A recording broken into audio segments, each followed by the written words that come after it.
रही है। नमस्कार, एमएनएस न्यूज में आप सभी का स्वागत है। मैं वैष्णवी। आइए नजर डालते हैं राजस्थान की कुछ खास खबरों पर।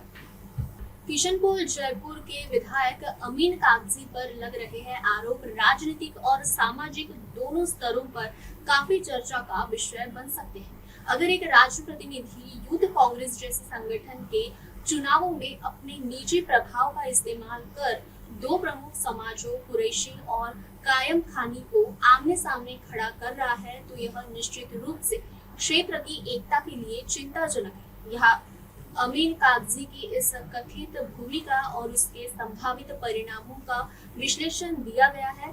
किशनपोल के राजनीतिक और अमीन कागजी का प्रभाव। अमीन कागजी किशनपोल विधानसभा क्षेत्र से विधायक है, जहां विभिन्न समुदायों का अच्छा खासा वोट बैंक है। एक विधायक के रूप में उनका कर्तव्य पूरे क्षेत्र का प्रतिनिधित्व करना है, लेकिन यूथ कांग्रेस चुनावों में पसंद के उम्मीदवार को जिताने की होड़ में उनकी निष्पक्षता पर सवाल उठा दिए हैं। सामाजिक फूट का आरोप। जब एक तरफ कुरैशी समाज का युवा हो और दूसरी तरफ कायम खानी समाज का, तो राजनीतिक तो चाहिए था कि वह आपसी सहमति या स्वस्थ प्रतिस्पर्धा को बढ़ावा दे।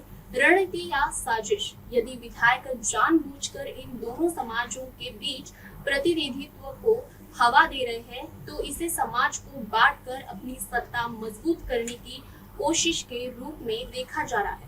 गलत संदेश। युवाओं के बीच इस तरह की फूट डालो और राज करो की नीति समाज के भविष्य के लिए घातक है। यूथ कांग्रेस चुनाव पर असर। यूथ कांग्रेस का चुनाव संगठन की मजबूती के लिए होता है, लेकिन जब स्थानीय विधायक इसमें पूरी तरह दखल देने लगते हैं, तो काबिलियत के बजाय वफादारी को प्राथमिकता मिलने लगती है। संगठन के भीतर गुटबाजी, फ्रैक्शनलिज्म चरम पर पहुंच जाती है, जिसमें मुख्य पार्टी को भी नुकसान होता है। निष्कर्ष। विधायक अमीन कागजी को यह समझना होगा कि राजनीतिक पद अस्थायी होते हैं, लेकिन समाज का ताना बाना स्थायी होता है। कुरैशी और कायम खानी समाज के बीच किसी भी प्रकार का मन मुटाव किशनपोल और जयपुर की गंगा जमुना तहजीब को मजबूर करेगा। क्या आपके क्षेत्र में अन्य युवा के नेता या समाज के जिम्मेदार लोग इस मुद्दे पर विधायक के सामने अपनी आपत्ति दर्ज करा रहे हैं? बढ़ते हैं अगली खबर की ओर।